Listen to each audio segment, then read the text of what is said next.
Hey there, traders. This is Christian Primer. It's Tribeca Trade Group with your weekend video. And what I normally do for these videos is talk about just kind of where we are for the overall market. And then I talk about fund flows for the week and some trade ideas that I found in the fund flows, which is really interesting this week. So just sit tight for a minute while I go through the indices.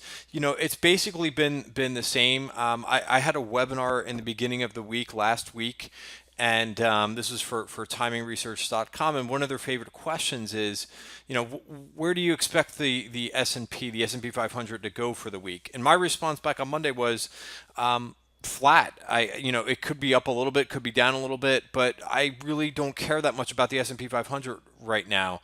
And so number one, I was right, but that's not why. That's not the point of this. Really, the point of this is just to talk about sector rotations. That's really what we've been seeing. This is something that I've been talking about frequently regarding just certain sectors are moving up, certain sectors are moving down every week, and it's a stock pickers market. So that doesn't necessarily mean that it's easy, that it's a stock pickers market. It just means that there's more alpha and opportunities rather than looking at the overall indices right now. So, small caps did have a real nice week last week, which I thought was a bit of a surprise, but so we're going to dig into. So the reason why I bring this up is we're going to dig into some sectors and kind of show where money is being allocated through a couple larger sectors and a couple smaller sectors. So let me just go through to the weekly fund flow report and just talk about where money was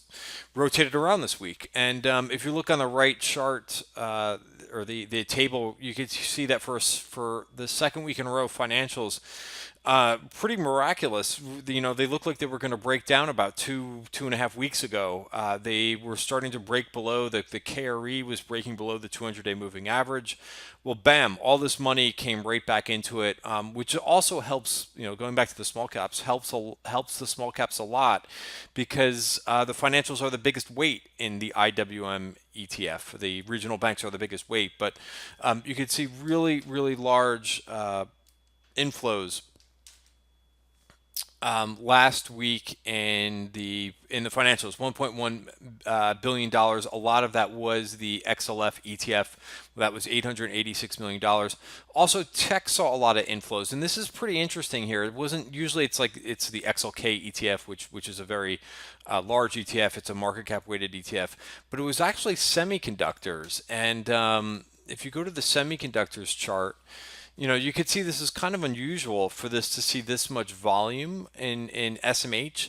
We've seen this a couple times in here where usually you see high volume when there's volatility, but we actually saw this in the beginning of the week and then towards the end of the week. So there continues to be some strength. I always get a little bit cautious when we start to see a lot of volume going into something at kind of where the price is way above the moving averages. But we'll see how this plays out with semis, which have been in a big long uptrend for a while now. But could just be somebody's looking for more upside in this group. But you could see these are the two biggest inflows all year long that we saw just last week.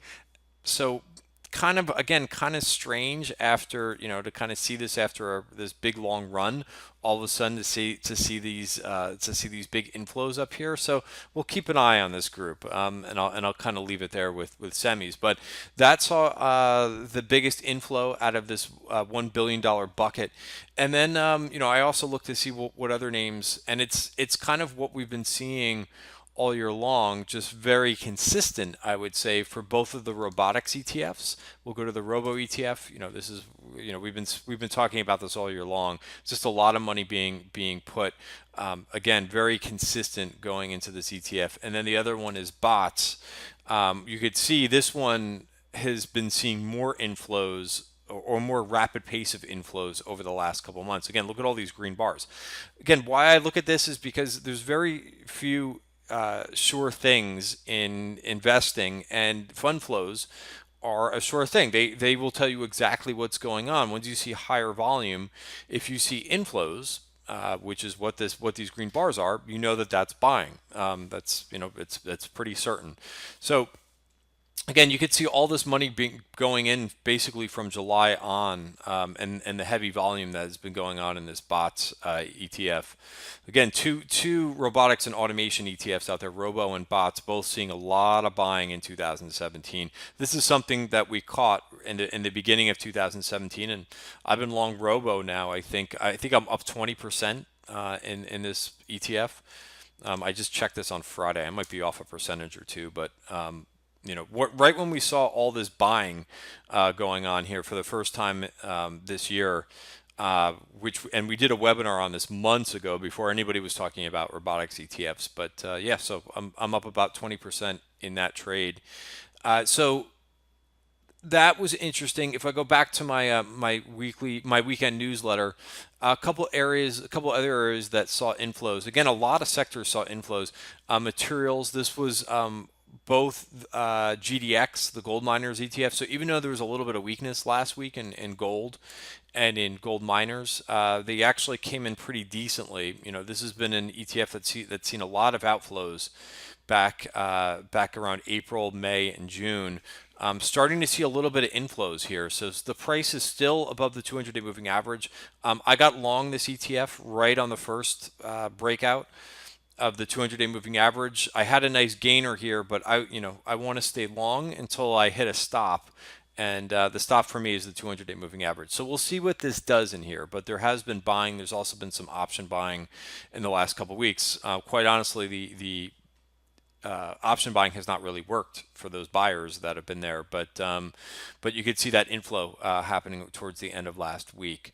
Also XLB and then Lit, which I'll get to in just a second. But this is just a crazy amount of volume that happened last week in this lithium ETF. This was the inflow into Lit was the largest ever for the ETF last week. So I'm going to get into that in just a second. The only sector that really saw big outflows last week was consumer staples. That is now below the 200-day moving average, non-dividend adjusted. So a pretty big breakdown in consumer staples last week. Just to talk about international just for a second. $2.4 billion added to international ETFs last week, which is a pickup from the week before, which was just about $1 billion. It's been basically emerging markets and developed international markets that have been going back and forth all year long with what sees more inflows every week. Prior to this week, it was emerging markets that had 3 weeks of the highest inflows. Developed markets edged them out. But again, it's been a tug of war back and forth with these two areas, developed markets and emerging markets. They've been seeing inflows all year long. So that continues. They just flip-flop every now and then. Also, a couple of other areas that saw inflows last week. Europe, which has been absent the last couple months, saw a pickup in inflows this week. Where is Europe here? $313 million. Brazil, Latin America. I'm going to get to Latin America in a second, but they also saw some inflows. And then noticeably, we really haven't seen too many areas see outflows, but there's a little bit, I would say also, same term I'll use, pickup in outflows last week for a couple of reasons. Canada actually saw a pretty decent outflow last week. UK, Switzerland, Germany also saw some outflows last week. And then what was a little bit different last week in fixed income. Fixed income has been seeing pretty steady as a whole group. Has been seeing pretty steady inflows the last, I would say, the last 2 months. But last week it was different. There was, if you remember 2 weeks ago in my report, there was a lot of treasury inflows that happened, and I'll just bring up these charts so you could see this visually. But TLT saw these big inflows about 2-3 weeks ago. Not so much last week with the Fed meeting.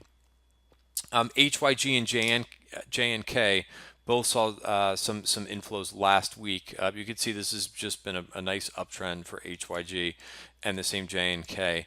And then a couple other corporate bond ETFs also saw inflows last week. VCIT and V as in Victor, CSH, short-term and intermediate corporate bonds, also saw some inflows last week. All right, so that's the flow report. I always like to go through that to kind of tell you. It's the 6th week in a row for gold inflows. not the gold miners, but gold itself, GLD and IAU, 6 week in a row for inflows. So they've been catching some action. But so this is where if we're 10 minutes into the video, but this is where it really gets interesting. So I've had energy ETFs on here the last couple weeks.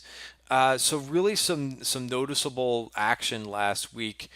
This is RYE. This is the equal weight energy ETF, and it doesn't really see that much activity. So, I comb through my fund flow report every week to kind of see if something really changes, and you could see based on the chart here below that there really hasn't been any action either in volume or in inflows all year long, and then all of a sudden last week, boom, that was $24 million of inflows. So still small overall, but definitely something out of the ordinary. So somebody thinking that energy names have more to them than just this rally that we've seen the last week. So again, looking at this chart, one thing that stands out is this big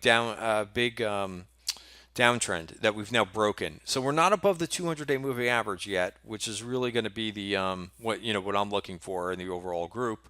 But basically out of this downtrend, we're now above the 100-day moving average. We almost got above it here. We failed, but we're above it. And if you look at XLE, XLE is, again, XLE is going to be is a market cap weighted ETF. So the bigger companies have a larger weighting, such as Chevron and Exxon, and that's right at the 200-day moving average. So really at an interesting decision point. Next, and DBO is similar to USO. It tracks crude. I think it does a little bit better job tracking crude than USO does. Take a look at the volume towards the end of last week. So again, just like the RYE, really hasn't seen any volume at all. You can't. I think this goes back about a year. I think more than a year, a little more than a year.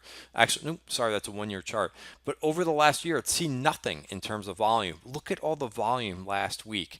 Price is right at the 200-day moving average. Really interesting, in my opinion. So what I like to do, for ETF analysis and kind of picking up the overall trend in the sector and noticing something different, what I like to do then is the next step is to kind of dig in and look at the individual names and look for the relative strength. And you could see there's really some nice charts in energy right now. You just have to kind of go through the whole group. But CVX is one that we've been talking about for the last couple weeks. It did get over this 115 level, which is previous resistance, and is going now. So really nice. What do you have here? You have a 50-day crossover of the 200-day moving average. That's a golden cross. I think any pullback here in CVX would make a real nice entry if you're not into this one at all. COP, we saw some ConocoPhillips. We saw some call buying in the beginning of last week. I mean, look at the move past that yellow line, the 200-day moving average. Really, really nice. And next, a few other names. I'm not going to go through all these names, but I've got the list of names. Like I said, I combed through the XLE ETF. Oxy just made it over the 200-day moving average. PSX, which may be the most bullish looking chart of all of these. Look at this thing go. From the last time it touched the 50-day moving average, which is in the beginning of September, it's gone from about $82 to just about $90. So real strong move in this name. So there's a couple other names in here. Like I said, I'm not going to go through every name. So this is a new ETF that I found, and this is where I really get excited about going through and finding something new. I've never heard of this ETF. You may have heard of it before, but ARKW. So what is this ETF? It's an actively managed ETFs, and it's invest in equity securities of companies relevant to the theme of WebXO. These companies are focused on shifting tech infrastructure from hardware and software to the cloud, enabling mobile and local services. Companies may generate their entire business through websites. So look at this trend. Another name, nice trend. Look at all this buying. It's a small ETF. It's only $97 million market cap. That's all the assets that are tracking it. But it's been steadily seeing little inflows here and there. So last week it gathered another $6 million. So it's being accumulated. Amazon is the biggest weight, but it's pretty. It doesn't. Amazon is not a huge chunk of this ETF. 6.7% of the ETF. It actually has the Bitcoin Trust in here, but it's got a number of other names. So an interesting, I think a very interesting basket of securities that this tracks. Couple of names that you may not be that familiar with: TWOU. You got a couple other names further down on the list that are in here as well that you may not have traded so much, but I would say a nice looking basket of securities, and a diverse way of playing it. If you're worried about single stock risk with some of these names, ARKW may be the just owning the ETF outright rather than having single stock exposure in some of these names might be something to do. So that's the new ETF that I'm looking at. And again, I always like when I find something new going on that I haven't found before. It's like being detective. So I'm going to move to a different subject. ILF, Latin America ETFs. This is something that I've talked about all year long. Names like EWZ, Brazil, which I'm long the short cap Brazil ETF. That's EWZS, and I've gotten huge gains from that this year. But I've also talked about Chile, Peru, so that's ECH and EPU. If you want to own the whole group, it's ILF. Why I have this featured this week is because we don't normally see a lot of flows into this ETF. It's kind of, we see more into Brazil and yeah, basically just the Brazil ETF.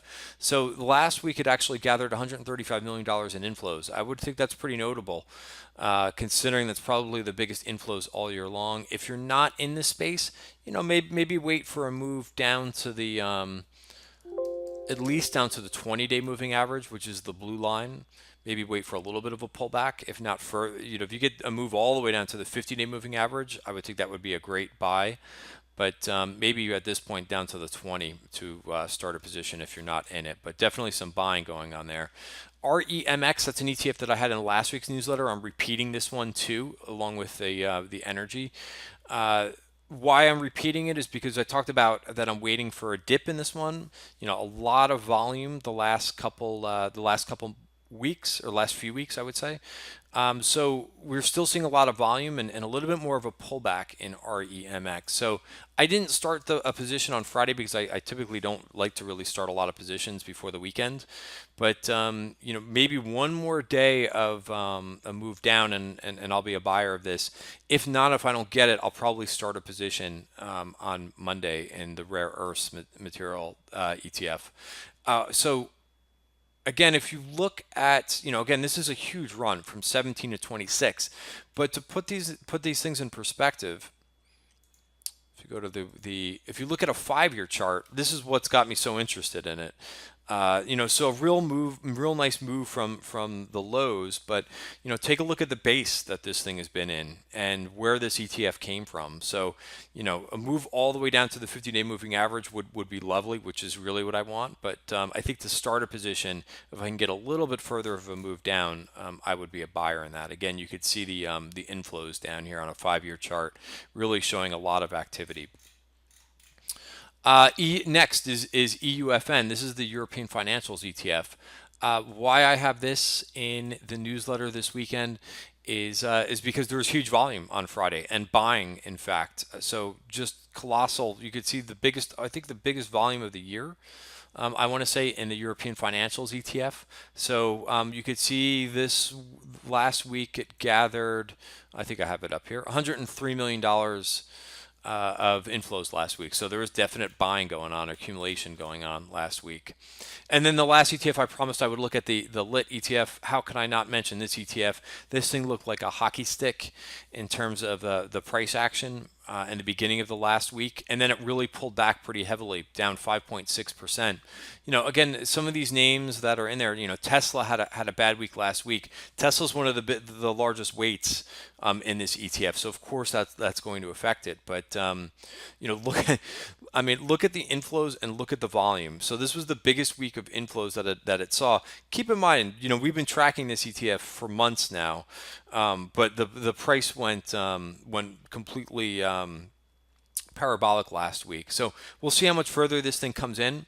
Believe it or not, there are options on this ETF, so it may be worth taking a nibble here in an option play. something further out, because this thing could definitely can still come in, maybe to the 50-day moving average. It's still extended, but maybe if this thing kind of gets back to the 50 to $35. I was going to say 50-day moving average, but that would be lovely if it does that. But if not, $35, I might be looking to put on a little small option play in this ETF, maybe going out a few months. All right, so that's it for this week's newsletter. I would love to, if you have not checked our trading room out.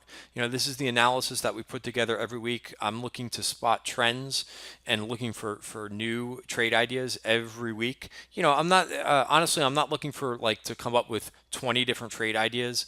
I'm looking for just a couple of them, and because you can't be in every position. We do that with option flow, and I don't tweet out every single name that gets bought. You just can't trade every name. So there's certain people who do that. They'll tweet out every option trade, and it's kind of pointless in my opinion, because you can't trade, you can't be in all these positions. So we're really looking for the momentum, and we're looking where names that are being accumulated. And so you could go to TribecaTradeGroup.com, check us out, go to our products page, and what we offer now is a half off the first month. So you can get involved for really, really cheap amount of money, like $65 for the first month.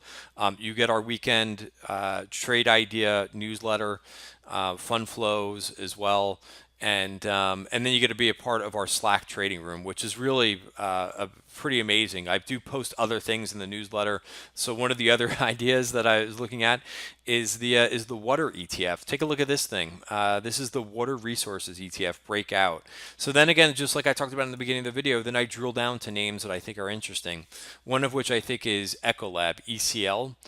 Look at the kind of move back into this. So this is one trade that I'm looking for aggressive option activity in, or at least a break above this 132.5. So and there's a few other names that I think are interesting in here, but I'll talk about them this week in the trading room. So thanks for watching this weekend's video, and enjoy the rest of your weekend. Thanks.